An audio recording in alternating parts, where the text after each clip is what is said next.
Good morning student, myself Divya Singh from बॉन्डन baby nursery school समिति बस्ती। आज से हमारा टॉपिक है bathing, grooming and dressing up of patient. ठीक है, आज हम सीखेंगे कि bathing, grooming and dressing up of patient का केयर कैसे करते हैं। ठीक है, इसके पहले वाली क्लास में हमने इन चीज़ों को डिस्कस किया था कि बाथिंग क्या होती है, ग्रूमिंग क्या होती है और ड्रेसिंग अप क्या होता है। हम आपको ये चीज़ एक बार फिर से एक्सप्लेन कर देते हैं। तो सबसे पहले हम पढ़ते हैं बाथिंग। बाथिंग का मतलब क्या होता है? बाथिंग का मतलब होता है स्नान करना। ठीक है, और ग्रूमिंग का मतलब होता है आकर्षक दिखना। ग्रूमिंग का मतलब क्या होता है? आकर्षक दिखना। और ड्रेसिंग अप का मतलब होता है कपड़े पहनना। तो हम तीन चीज़ें इसमें पढ़ते हैं, bathing, grooming and dressing up of patient, कि हम पेशेंट को किस तरीके से स्नान करवाएंगे, किस तरीके से उसकी हम ग्रूमिंग करेंगे और किस तरीके से उसको हम कपड़े पहनाएंगे। ठीक है, हम एक जीडीए ट्रेनी है, तो जीडीए ट्रेनी होने के नाते ये हमारे वर्क में आता है कि हम हॉस्पिटल में अगर काम कर रहे हैं और कोई भी ऐसा पेशेंट है जो खुद से स्नान नहीं कर पा रहा है, खुद से अपनी केयर नहीं कर पा रहा है या खुद से ड्रेसिंग अप नहीं हो पा रहा है, तो हमें उसकी क्या है, हेल्प करनी चाहिए। तो बाथिंग वर्ड्स में पहले आता है हमारा एक वर्ड्स जिसको हम बोलते हैं पर्सनल हाइजीन। क्या बोलते हैं? Personal hygiene. ठीक है,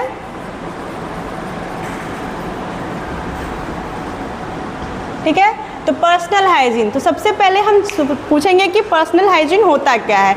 तो पर्सनल हाइजीन का हिंदी मतलब होता है व्यक्तिगत स्वच्छता। क्या होता है पर्सनल हाइजीन का मतलब? व्यक्तिगत स्वच्छता। तो हम बाथिंग, ग्रूमिंग या ड्रेसिंग अप क्यों करते हैं? तो सबसे पहले एक वर्ड आता है पर्सनल हाइजीन, व्यक्तिगत स्वच्छता। अपनी व्यक्तिगत स्वच्छता बनाए रखने के लिए ही हम bathing, grooming and dressing up करते हैं। ठीक है, अब हम पढ़ेंगे कि पर्सनल हाइजीन क्या होता है या व्यक्तिगत स्वच्छता क्या होता है। तो व्यक्तिगत स्वच्छता क्या होता है? अगर हम इसकी एक परिभाषा देखेंगे व्यक्तिगत स्वच्छता की, कि अपनी सफाई, अपने आसपास एरिया की साफ सफाई ही व्यक्तिगत स्वच्छता कहलाती है। ठीक है, पर्सनल हाइजीन क्या होता है? अपनी साफ सफाई, अपने आसपास के एरिया की साफ सफाई को ही हम क्या बोलते हैं? पर्सनल हाइजीन या व्यक्तिगत स्वच्छता। ठीक है, अब हम सोचेंगे कि ठीक है, पर्सनल हाइजीन तो हम मेंटेन कर रहे हैं, अपनी साफ़ सफाई कर रहे हैं या अपने आसपास के एरिया की साफ़ सफाई कर रहे हैं, बट क्यों कर रहे हैं? ये क्वेश्चन माइंड में आएगा कि हम पर्सनल हाइजीन मेंटेन क्यों कर रहे हैं। तो हम व्यक्तिगत स्वच्छता अगर हम मेंटेन करते हैं किस लिए? बीमारियों से बचने के लिए। अगर एक पॉइंट बात करें पॉइंट वाइज, तो पहला पॉइंट हमारा हो जाएगा पर्सनल हाइजीन से बचने के लिए क्या है? पर्सनल हाइजीन किस लिए मेंटेन करते हैं? बीमारियों से बचने के लिए। ठीक है, दूसरा पॉइंट क्या हो जाएगा? संक्रमण को दूर करने के लिए। किस लिए करते हैं? संक्रमण को दूर करने के लिए। कोई भी इन्फेक्शन हो या कोई भी बीमारी हो, इस तरीके से बचने के लिए भी हम क्या है, संक्रमण को दूर करने के लिए पर्सनल हाइजीन मेंटेन करते हैं। ठीक है, तीसरा क्या हो जाएगा? पर्सनल हाइजीन क्यों मेंटेन करते हैं? खुद को हम फ्रेश फील करवाने के लिए। हम पर्सनल हाइजीन मेंटेन करते हैं तो हमको भी अच्छा फील होता है, हम खुद को फ्रेश फील करवाने के लिए क्या है, पर्सनल हाइजीन मेंटेन करते हैं। ठीक है, नेक्स्ट पॉइंट क्या हो जाएगा? फोर्थ पॉइंट क्या हो जाएगा? पर्सनल हाइजीन हम क्यों मेंटेन कर रहे हैं? देखिए, पहला तो हमने बताया क्या, बीमारियों से बचने के लिए। दूसरा बताया था हमने क्या है, संक्रमण से बचने के लिए। तीसरा हमने बताया था क्या है, तीसरा हमने बताया था कि खुद की को क्या है, फ्रेश फील करवाने के लिए। और चौथा क्या हो जाएगा कि हम अपने आसपास के एरिया को क्या है, साफ़ सुथरा रख सके, इसलिए हम क्या है, पर्सनल हाइजीन मेंटेन करते हैं। ठीक है, ये होता है हमारा व्यक्तिगत स्वच्छता। ठीक है, समझ में आ गया पर्सनल हाइजीन क्या होता है। तो अब हम सोचेंगे कि पर्सनल हाइजीन मेंटेन करने के लिए हम लोग क्या क्या कर सकते हैं। तो सबसे पहला वर्ड्स आता है हमारा क्या? बाथिंग। क्या आता है सबसे पहले? बाथिंग। बाथिंग का मतलब होता है स्नान करना। ठीक है, स्नान करना या फिर स्नान कराना। ठीक है, तो बाथिंग में हम स्नान कराएंगे किसको? पेशेंट को। ठीक है, अगर हम हॉस्पिटल में काम कर रहे हैं, हम एक जीडीए ट्रेनी है, तो हमारा काम है कि अगर पेशेंट खुद से स्नान नहीं कर पा रहा है तो हम उसका स्नान करने में या बाथिंग में उसकी हेल्प करेंगे या फिर उसकी मदद करेंगे। ठीक है, तो अगर हम इसकी परिभाषा समझेंगे कि बाथिंग की परिभाषा क्या होती है, या फिर हम इस तरह से इसको एक्सप्लेन करेंगे, तो इसको हम लिख सकते हैं कि हॉस्पिटल में कुछ मरीज़ ऐसे होते हैं जो शारीरिक रूप से बहुत कमज़ोर होते हैं और वो खुद से स्नान नहीं कर पाते, तो एक जीडी ट्रेनी होने के नाते हमको उनके स्नान कराने में मदद करनी चाहिए। ठीक, समझ में आ गया परिभाषा बाथिंग की। उसके बाद नेक्स्ट हम देखेंगे कि हम बाथिंग करते क्यों हैं। ठीक है, तो बाथिंग हम क्यों करते हैं, बाथिंग का पर्पस क्या होता है, पर्पस मतलब समझते हो, उद्देश्य। ठीक है, तो हम बाथिंग क्यों करते हैं, तो पहला अगर हम पॉइंट देखेंगे कि बाथिंग क्यों करते हैं, तो सबसे पहले पॉइंट आएगा कि शरीर की दुर्गंध को दूर करने के लिए। किस लिए करते हैं बाथिंग हम, शरीर की दुर्गंध को दूर करने के लिए। दूसरा पॉइंट क्या हो जाएगा कि जो है हमारी बॉडी में ब्लड सर्कुलेशन, रक्त परिसंचरण को बढ़ावा देने के लिए। ठीक है, हम जब स्नान करते हैं तो हमारी बॉडी क्या करती है, मूवमेंट करती है, हम अपना हैंड प्लेसमेंट ऊपर नीचे करते हैं, बॉडी को रब करते हैं, सोप का इस्तेमाल करते हैं, तो उस प्रोसेस में क्या होता है कि हमारी बॉडी मूवमेंट करती है। बॉडी के मूवमेंट करने से क्या होता है कि जो हमारे बॉडी का ब्लड सर्कुलेशन है वो क्या होता है, बढ़ता है। ठीक है, तो ब्लड सर्कुलेशन को बढ़ावा देने के लिए भी हम स्नान करते हैं। ब्लड सर्कुलेशन बढ़ने से क्या होता है कि हमारी बॉडी एक एनर्जेटिक फील करती है। लाइक ठीक है, जैसे हम अभी नॉर्मल वे में खड़े हैं तो ब्लड सर्कुलेशन तो हो रहा है, बट वो हो सकता है कि वो हमारे अपर एरिया में प्रॉपर नहीं फ्लो हो पा रहा है, या फिर हमारा जो पेरिफेरल डिजिटल एरिया हो गया, जैसे फुट वगैरह हो गया, पैर वगैरह हो गया, तो वहाँ तक सर्कुलेशन अच्छे से नहीं पहुँच पा रहा है। तो जब हम मूवमेंट करते हैं, अपनी बॉडी को हाई इंटेंसिटी में मूव कराते हैं, तो ब्लड सर्कुलेशन बढ़ता है, रक्त परिसंचरण बढ़ता है, तो जिससे क्या होता है कि ब्लड पूरे बॉडी में, पूरे हेड से लेके पूरे फुट तक क्या है, सर्कुलेट होता है, अच्छे से सर्कुलेट होता है, तो जिससे बॉडी क्या होती है, एनर्जेटिक फील करती है। ठीक, तो रक्त परिसंचरण को बढ़ावा देने के लिए। ठीक है, समझ में आया। और नेक्स्ट किस लिए हम बाथिंग करते हैं, एक वर्ड आता है बेड सोर। ठीक है, बेड सोर, बाथिंग हम करते हैं बेड सोर से बचाने के लिए। किसके लिए करते हैं, बेड सोर से बचाने के लिए। तो अब बेड सोर क्या होता है, तो बेड सोर को हम बोलते हैं हिंदी में बिस्तर घाव। क्या बोलते हैं, बिस्तर घाव। इसका दूसरा नाम भी होता है बेड सोर का, जिसको हम बोलते हैं प्रेशर सोर। क्या बोलते हैं, प्रेशर सोर। तो हम बेड सोर से बचाने के लिए भी पेशेंट को बाथिंग करवाते हैं या स्नान करवाते हैं। अब बेड सोर को भी थोड़ा सा एक्सप्लेन कर देते हैं अच्छे से कि बेड सोर होता क्या है। तो बेड सोर होता है कि अगर पेशेंट एक ही स्थान पे ज़्यादा समय तक या ज़्यादा दिन तक लेटा रहता है, तो उसके जो बोनीस एरिया होते हैं, बोनी एरिया मतलब कि जो बोन वाले एरिया, जैसे हमारा ये एल्बो है, यहाँ पे बोन ऊपर साइड में, ये हमारा बोन वाला एरिया है। ठीक है, हमारी ये रिस्ट है, यहाँ पे बोन ऊपर है दोनों साइड, ये हमारा बोन वाला एरिया है। हमारे एंकल है, एंकल में भी क्या है, बोन बाहर साइड में है, तो वो हमारा बोनी एरिया है। हमारी जो ये वर्टिब्रल बोन है, जो हमारी रीढ़ की हड्डी है, उसके भी नीचे वाला जो एरिया है वो बोनी एरिया है। तो ऐसे एरिया होते हैं जो बोनी एरिया होते हैं, जहाँ पे बोन ऊपर साइड में होती है या विजिबल हो रही होती है ऊपर साइड में, तो वो हमारे शरीर के बोनी एरिया होते हैं। उस एरिया में क्या होता है, वहाँ की स्किन कट जाती है, छिल जाती है, वहाँ पे क्या बन जाता है, घाव बन जाता है, वहाँ पे नेक्रोसिस होने लगता है, पस फॉर्मेशन होने लगता है। उसको हम क्या बोलते हैं, बेड सोर बोलते हैं। ठीक है, इसका हिंदी नाम भी मैंने आप लोग को बताया, क्या, बिस्तर घाव। ठीक है, नाम से पता चल रहा है बिस्तर घाव कि एक ही स्थान पे ज़्यादा समय तक लेटे लेटे क्या है, वहाँ की किसी बॉडी एरिया की स्किन कट जाती है, छिल जाती है, वहाँ पे घाव बन जाता है, उसी को हम क्या बोलते हैं, बेड सोर बोलते हैं। ठीक है, तो बेड सोर से बचाने के लिए हम क्या करते हैं, बाथिंग कराते हैं पेशेंट की। क्योंकि जो हमारे अनकॉन्शियस पेशेंट होते हैं, अनकॉन्शियस मतलब कि जो मूवमेंट नहीं कर पाते, एक बिस्तर पे ही लेटे रहते हैं, बेहोश रहते हैं, अपनी बिस्तर से उठ नहीं पाते, फिर नहीं पाते, चल नहीं पाते हैं, उनको हम अनकॉन्शियस पेशेंट कहते हैं। ठीक है, तो जो हमारे अनकॉन्शियस पेशेंट होते हैं उनमें बेड सोर होने की बहुत ज़्यादा संभावना रहती है, इसीलिए हम उनको टाइम टू टाइम क्या है, स्नान कराते रहते हैं कि ताकि उनको बेड सोर से बचाया जा सके। ठीक है, समझ में आ गया? बाथिंग क्यों कराते हैं हम? शरीर की दुर्गंध को दूर करने के लिए, रक्त परिसंचरण को बढ़ावा देने के लिए और बेड सोर से बचाने के लिए। ठीक है, अब हम देखेंगे बाथिंग के बाद क्या होता है हमारा। बाथिंग के बाद एक चीज़ आती है हमारे पर्सनल हाइजीन मेंटेन करने के लिए, हम एक चीज़ करते हैं, हैंड वॉशिंग। क्या करते हैं? Hand washing.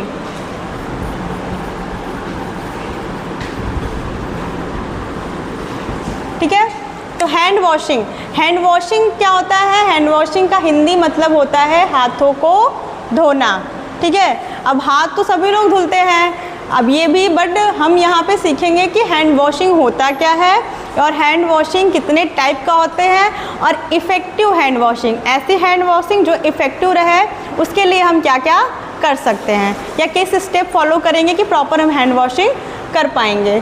ठीक है, तो पहले तो हम पूछेंगे कि हैंड वॉशिंग क्या होता है। तो हैंड वॉशिंग का हिंदी मतलब होता है हाथों को धोना। तो क्या होता है, पहले हम सोप लेते हैं, हाथों में अपने हाथों को गीला करते हैं और उसको फ्रिक्शन के साथ रब करके क्या है हैंड वॉशिंग करते हैं। कैसे हैंड वॉशिंग करते हैं? सोप लेते हैं, हाथ में सोप लेते हैं, उसको गीला करते हैं और हाथों को फ्रिक्शन देते हैं। ठीक है, अब हम फ्रिक्शन क्यों देते हैं? क्योंकि फ्रिक्शन देने से जो हाथों में बैक्टीरिया और वायरस होते हैं वो क्या होते हैं? किल होते हैं। ठीक है, और ये भी नहीं कि हमने सोप लिया, पानी लिया और तुरंत हैंड वॉशिंग करके ख़त्म कर लिया, इस तरीके से नहीं करना है। इसका एक प्रॉपर टाइम होता है। आप लोगों ने सुना होगा कोविड के टाइम पे कहा जाता था कि एटलीस्ट 20 सेकेंड तक हैंड वॉशिंग करिए। क्यों कहा जा रहा था 20 सेकेंड के लिए? इसलिए कहा जा रहा था कि अगर हम 10 सेकेंड में ही हैंड वॉशिंग करेंगे, फ्रिक्शन नहीं करेंगे, तो वो हमारी इफ़ेक्टिव हैंड वॉशिंग नहीं है, उस हैंड वॉशिंग का कोई फ़ायदा नहीं है। ठीक है, अगर हम चाहते हैं कि हमें इफ़ेक्टिव हैंड वॉशिंग मिले तो हम क्या करेंगे? कम से कम 20 सेकेंड तक हैंड वॉशिंग करेंगे। ठीक, तो ये होता है हमारा हैंड वॉशिंग। अब देखेंगे हम हैंड वॉशिंग के टाइप कि हैंड वॉशिंग कितने प्रकार के होते हैं। तो हैंड वॉशिंग 3 प्रकार के होते हैं। कौन कौन से? पहला है हमारा सोशल हैंड वॉशिंग। ठीक है, पहला है हमारा सोशल हैंड वॉशिंग, दूसरा है हमारा मेडिकल हैंड वॉशिंग, तीसरा है हमारा surgical hand washing.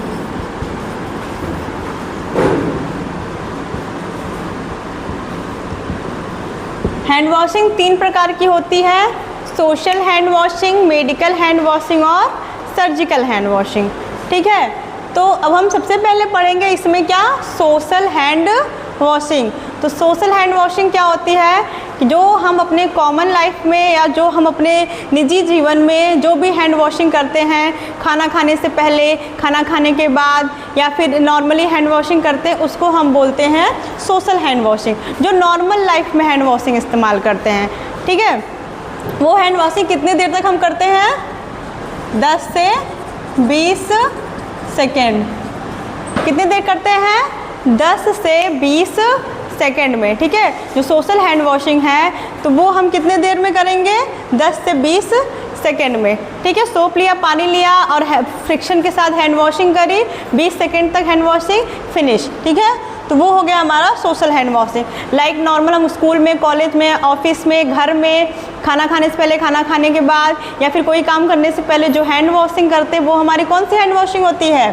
Social hand washing, जो 10 से 20 सेकेंड तक की जाती है। ठीक है, नेक्स्ट है हमारा, और हाँ, इस बात का भी ध्यान रखेंगे कि जब भी हम हैंड वॉशिंग करते हैं तो हैंड वॉशिंग हमेशा 2 बार होनी चाहिए। कितनी बार होनी चाहिए? 2 बार होनी चाहिए। क्योंकि हैंड वॉशिंग जब हम करेंगे तो ऐसा नहीं कि ठीक है अभी हम खाना खाने जा रहे हैं तो उसके पहले हैंड वॉशिंग कर ले, या फिर कोई काम करने जा रहे हैं तो ठीक है काम करने के बाद में हैंड वॉशिंग करेंगे, ऐसा नहीं होता है। हैंड वॉशिंग का प्रोसेस ये है कि एटलीस्ट 2 बार हैंड वॉशिंग होनी चाहिए, कोई भी काम करने से पहले और काम करने के बाद। मतलब कि हम कोई भी काम अगर शुरू करने जाएंगे तो उसके पहले भी हैंड वॉशिंग करेंगे और काम करने के बाद भी हैंड वॉशिंग करेंगे। ठीक है, तो हमेशा 2 बार हैंड वॉशिंग करनी है। प्रोसेस करने से पहले, प्रोसेस मतलब होता है प्रक्रिया, ठीक है, कोई भी प्रक्रिया करने से पहले और प्रक्रिया करने के बाद में हम 2 बार हैंड वॉशिंग करेंगे। ठीक, तो पहला हमने पढ़ा सोशल हैंड वॉशिंग, जो 10 से 20 सेकेंड तक की जाती है। ठीक है, नेक्स्ट है हमारा मेडिकल हैंड वॉशिंग। अब मेडिकल हैंड वॉशिंग क्या होता है कि जैसे हम हॉस्पिटल में काम कर रहे हैं, मेडिकल फील्ड में काम कर रहे हैं, तो उस जगह पे जो हैंड वॉशिंग करते हैं वो हमारी होती है मेडिकल हैंड वॉशिंग।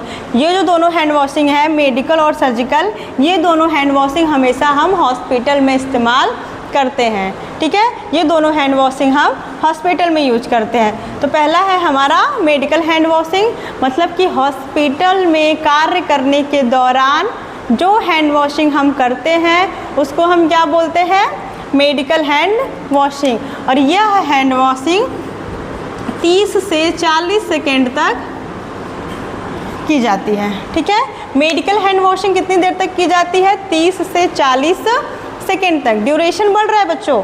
देखो, सोशल हैंड वॉशिंग हम नॉर्मल लाइफ में कर रहे हैं, कोई भी इन्फेक्शियस एरिया नहीं है, तो हम 10 से 20 सेकेंड तक ही कर रहे हैं। बट मेडिकल हैंड वॉशिंग में टाइमिंग बढ़ रही है, क्योंकि ये अब हम हॉस्पिटल में हैंड वॉशिंग कर रहे हैं, एक इन्फेक्शियस एरिया में हैंड वॉशिंग कर रहे हैं, इसलिए हम इसको 30 से 40 सेकेंड तक करेंगे।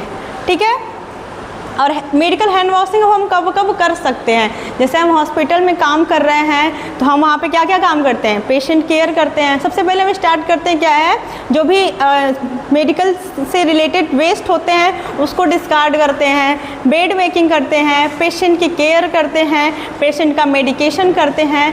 तो इन सब चीज़ों में हम क्या है, मेडिकल हैंड वॉशिंग करेंगे। पेशेंट केयर करने से पहले भी मेडिकल हैंड वॉशिंग करेंगे और पेशेंट केयर करने के बाद भी। तो याद है, ये मेडिकल हैंड वॉशिंग कब करते हैं, पेशेंट केयर करते समय, बेड मेकिंग करते समय, वेस्ट को डिस्कार्ड करते समय, पेशेंट को मेडिसिन देते समय, पेशेंट से रिलेटेड कोई भी काम अगर हम कर रहे हैं वार्ड में, तो हम कौन सी हैंड वॉशिंग करेंगे, मेडिकल हैंड वॉशिंग। ठीक है, अब हम नेक्स्ट देखेंगे हमारी सर्जिकल हैंड वॉशिंग। तो सर्जिकल हैंड वॉशिंग पहले सर्जिकल हैंड वॉशिंग समझेंगे कि होता क्या है। ठीक है, नाम से ही समझ में आ रहा है, सर्जिकल हैंड वॉशिंग मतलब कि सर्जरी के समय जो हैंड वॉशिंग की जाती है उसको हम क्या बोलते हैं, सर्जिकल हैंड वॉशिंग। ठीक है, अब सर्जिकल हैंड वॉशिंग कितने देर तक की जाती है, 3 से 5 मिनट तक। ठीक है, सर्जिकल हैंड वॉशिंग कितने देर तक की जाती है, 3 से 5 मिनट तक। क्यों हम सर्जिकल हैंड वॉशिंग के टाइमिंग ज़्यादा रख रहे हैं, एटलीस्ट 3 से 5 मिनट तक हमको सोप लेके 3 से 5 मिनट तक एटलीस्ट फ्रिक्शन करना है, या स्टेप बाय स्टेप क्या है, फॉलो करना है। क्योंकि सर्जिकल हैंड वॉशिंग हम जब करते हैं, या तो सर्जरी के टाइम, या तो सर्जरी या ऑपरेशन के टाइम पे जो हैंड वॉशिंग की जाती है उसको हम कौन सी हैंड वॉशिंग कहते हैं, सर्जिकल हैंड वॉशिंग।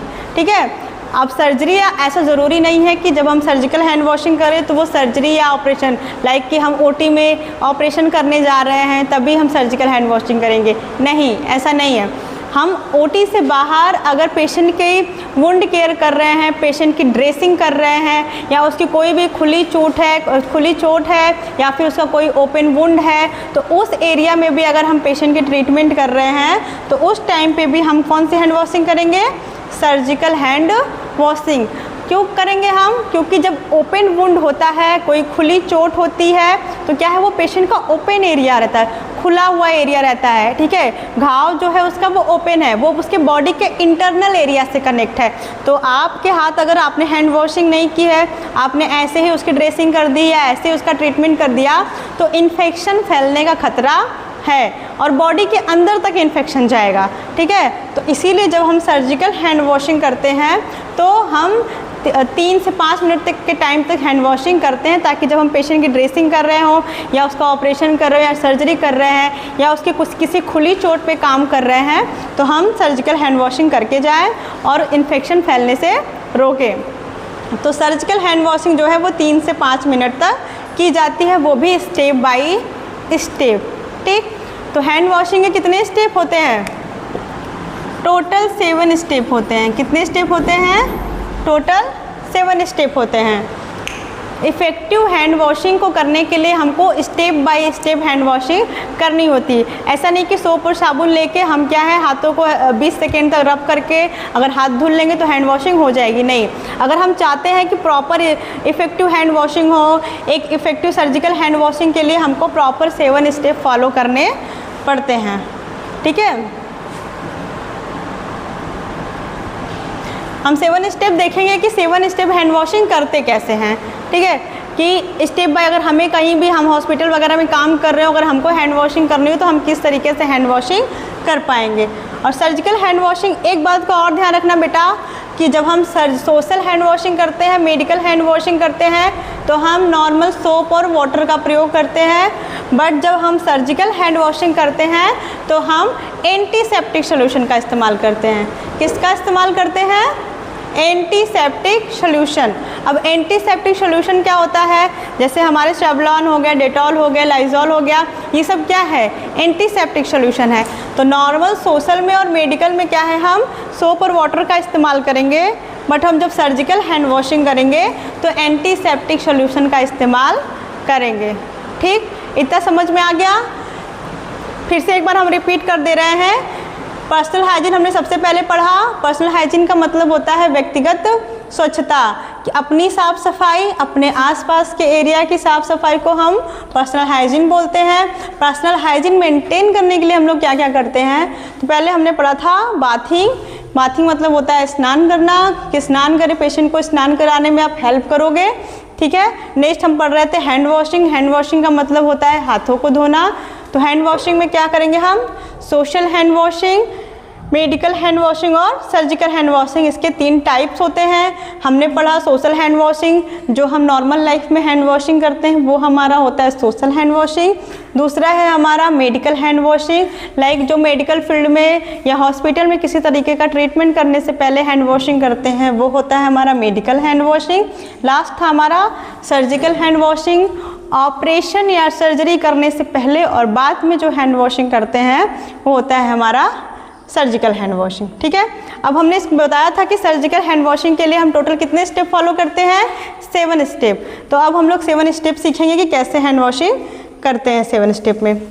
तो हम देखेंगे कि हैंड वॉशिंग के टोटल 7 स्टेप होते हैं। तो सबसे पहले हैंड वॉशिंग के लिए क्या करेंगे? हम एक ट्रे सेटअप करते हैं, ठीक है। ट्रे सेटअप करेंगे, ट्रे में हम हैंड वॉश रखेंगे, टिश्यू रखेंगे, टॉवेल रखेंगे और उसको ट्रे को ले जाएंगे वॉश बेसिन के पास, और वहाँ से हम क्या है हैंड वॉश लेंगे। पहले जो भी हमने ऑर्नामेंट्स पहने, लाइक हमने रिंग्स पहनी है, हमने वॉच पहनी है, तो सबसे पहले हम रिंग्स और वॉच को निकाल देते हैं, ठीक है। रिंग्स और वॉच को जो भी आपने पहने, अगर आपने चूड़ियाँ पहनी हैं, बैंगल्स पहने हुए हैं, कोई रिंग्स वगैरह, तो सब निकाल के आप साइड में रखेंगे। एंटीसेप्टिक सोल्यूशन लेंगे अपने हाथ पे और हाथ को गीला करेंगे, ठीक है। गीला करने के बाद फिर आप क्या करेंगे? पहले करेंगे रब। पहला स्टेप है हैंड वॉशिंग का, रब पाम टू पाम, ठीक है। ये पाम है, ये जो हथेली है इसको हम क्या बोलते हैं? पाम बोलते हैं। पाम मतलब होता है हथेली, ठीक है, और रब मतलब होता है रगड़ना। तो सबसे पहला स्टेप हमारा आएगा रब पाम टू पाम, ठीक है। दूसरा होगा हमारा रब बैक साइड ऑफ पाम। इस तरीके से देखेंगे, पहला है हमारा रब पाम टू पाम, दूसरा है रब बैक साइड ऑफ पाम, तीसरा हो जाएगा हमारा इंटरलेसिंग, इंटरलेसिंग हो जाएगा। चौथा स्टेप हमारा हो जाएगा इंटरलॉकिंग, और 5वां स्टेप हो जाएगा रोटेटिंग रिस्ट, ठीक है, रोटेटिंग थंब, ठीक है। रोटेटिंग थंब हो जाएगा बोथ साइड, ऐसा नहीं कि एक ही हाथ रोटेट करेंगे, बोथ हैंड, ठीक है। रोटेटिंग क्या हो गया? थंब हो जाएगा। उसके बाद नेक्स्ट स्टेप हो जाएगा हमारा रब फिंगर टिप, दोनों हाथ यूज करेंगे, ऐसा नहीं कि हम एक ही हाथ में हमेशा करेंगे, हो जाएगा रब फिंगर टिप, ठीक। उसके बाद नेक्स्ट है हमारा, फिर से हम रिपीट कर दे रहे हैं, रब palm to palm, rub back side of palm, interlacing, interlocking, फिर है रोटेटिंग थंब, रब फिंगर टिप, फिर उसके बाद है रोटेटिंग रिस्ट, ठीक है। हम दोनों हाथ का इस्तेमाल करेंगे, ये रोटेटिंग रिस्ट बोथ हैंड, फिर उसके बाद आएगा देन हैंड वॉशिंग। समझ में आया? हैंड वॉशिंग के 7 स्टेप सबको आने चाहिए, क्योंकि हम जब हॉस्पिटल में काम करने जाएंगे तो ये एक मेन चीज़ है, ये आपको बीमारियों से भी बचाएगा, आपको भी बीमारियों से बचाएगा, पेशेंट को भी, ठीक है। तो ये इफेक्टिव मैनर है हैंड वॉशिंग करने का, कि हम हैंड वॉशिंग जब भी करेंगे टोटल 7 स्टेप में करेंगे। तो एक बार फिर से हम इसको रिपीट कर देते हैं कि rub palm to palm, rub back side of palm, interlacing, interlocking, rotating thumb, फिर rub finger tip, rotating wrist, then hand washing. ठीक।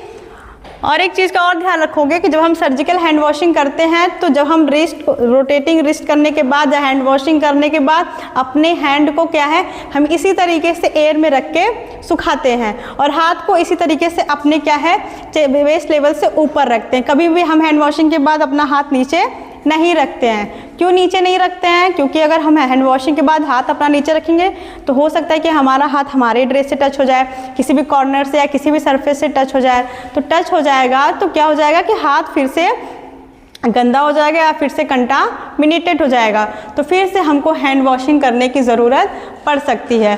तो इसीलिए हम क्या करते हैं कि अपने हाथ को हमेशा चेस्ट लेवल के ऊपर रखते हैं और इसी तरीके से हम जाके ग्लव्स वगैरह करके अपना ट्रीटमेंट स्टार्ट करते हैं। ठीक, समझ में आ गया हैंड वॉशिंग क्या होता है, हैंड वॉशिंग क्या होता है, उसके टाइप्स क्या होते हैं, कितने स्टेप होते हैं, ये आप लोग पढ़ चुके हैं। ठीक, चलिए अच्छी बात है। अब हम नेक्स्ट देखेंगे, हम इसके पहले पढ़ा रहे थे आप लोग को बाथिंग। ठीक है, हैंड वॉशिंग तो हमने सीख लिया कि हैंड वॉशिंग क्या होता है।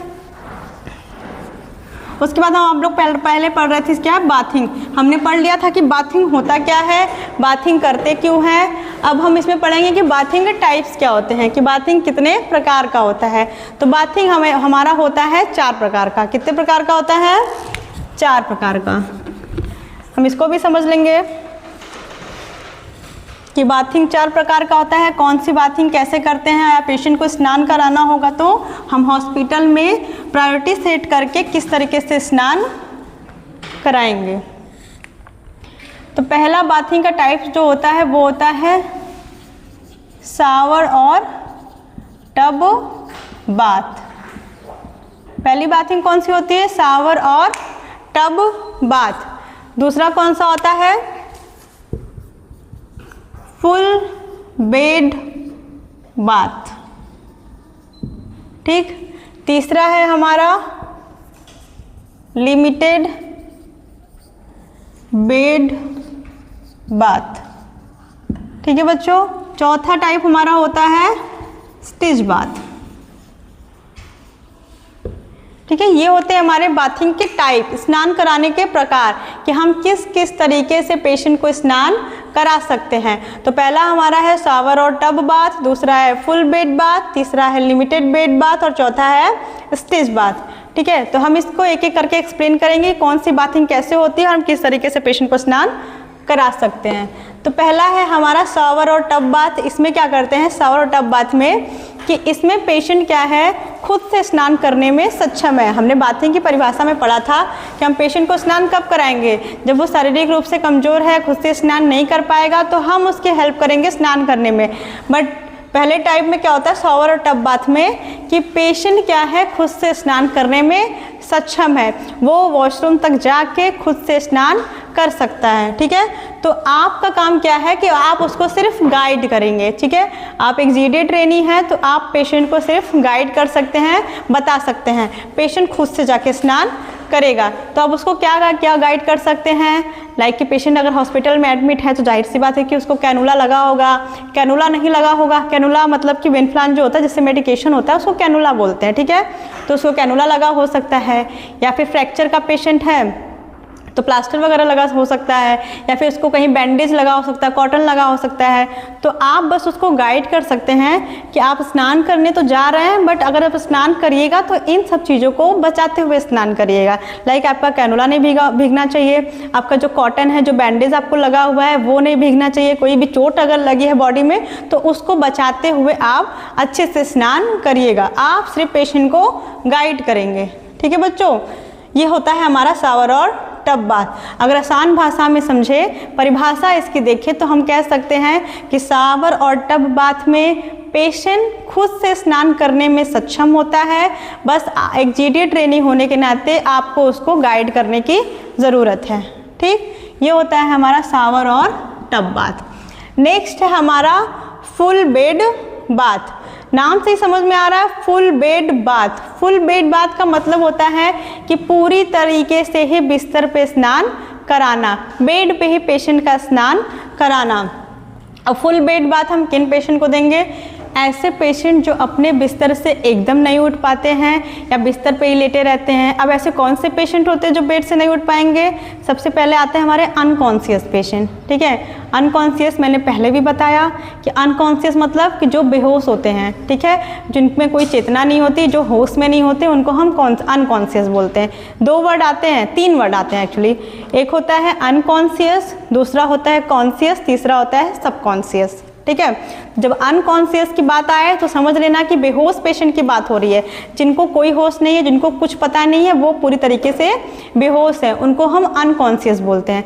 दूसरा होता है कॉन्शियस, ठीक है, जिसे मैं कह सकती हूँ कि आप लोग अभी कॉन्शियस हैं, ठीक है। कॉन्शियस मतलब होता है कि जो होश में है, पूरी तरीके से चेतना में है, पूरी तरीके से होश में है, वो चीज़ों का रिस्पॉन्स कर रहे हैं, बात कर रहे हैं, इनको हम बोलते हैं कॉन्शियस पेशेंट, ठीक है। वो पूरी तरीके से अलर्ट है, पूरी तरीके से होश में है, ठीक। एक तीसरा वर्ड हमने बताया सबकॉन्शियस, ठीक है।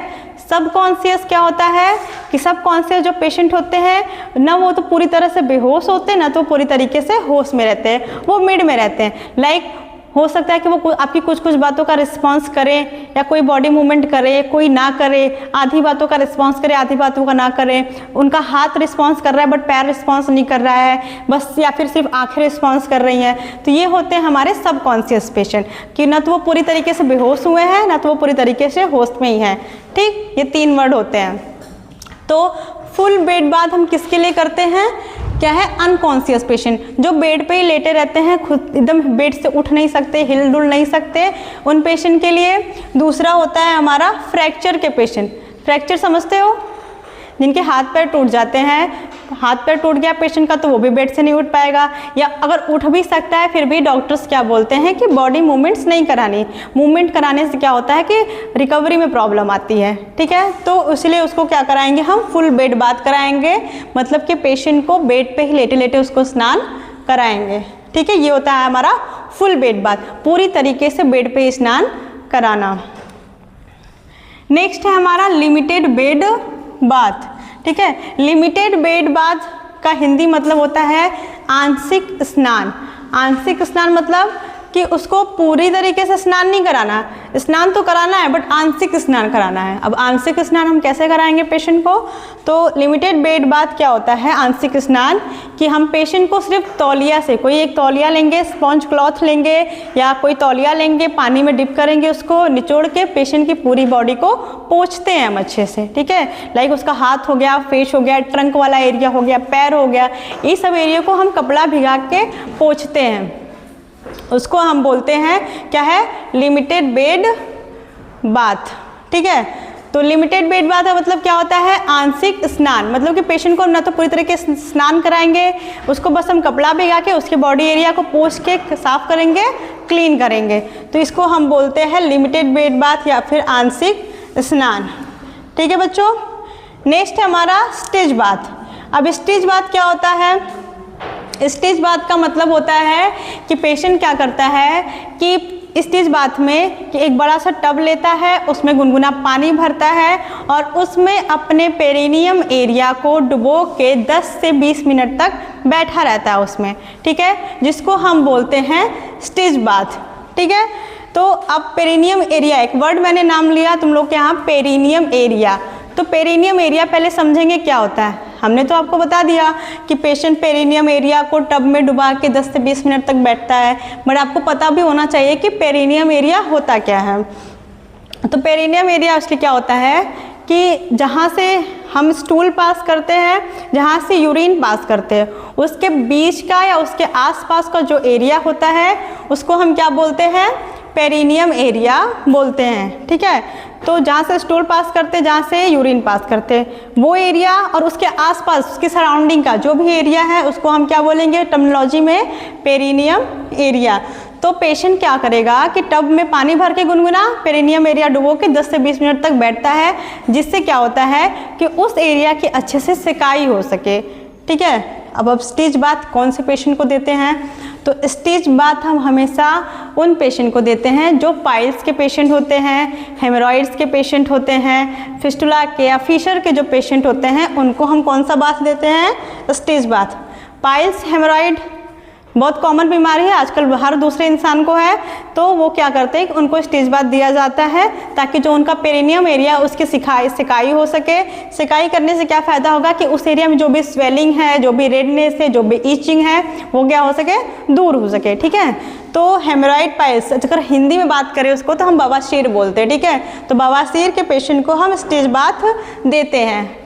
और एक दूसरे पेशेंट, जैसे कि कोई डिलीवरी वाली वुमेन है, किसी का भी प्रसव हुआ है, कोई डिलीवरी से आया है, तो वैसी वुमेन्स को भी हम स्टेज बाथ देते हैं ताकि उनकी जो पेरिनियम एरिया है, डिलीवरी की अगर वजाइनल डिलीवरी हुई है तो उस एरिया को क्या है, थोड़ा सा रिलीफ मिल सके, वहाँ पे जो स्वेलिंग हुई है, जो इचिंग है, उससे उनको आराम मिल सके।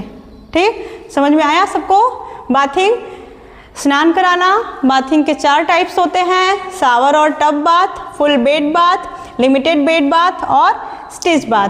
ठीक है, शावर और टब बाथ में क्या होता है कि पेशेंट खुद से स्नान करता है और खुद से स्नान जाके कर सकता है, आपको बस गाइड करने की ज़रूरत है। फुल बेड बाथ में क्या होता है कि पेशेंट पूरी तरीके से बेड पे लेटा हुआ है और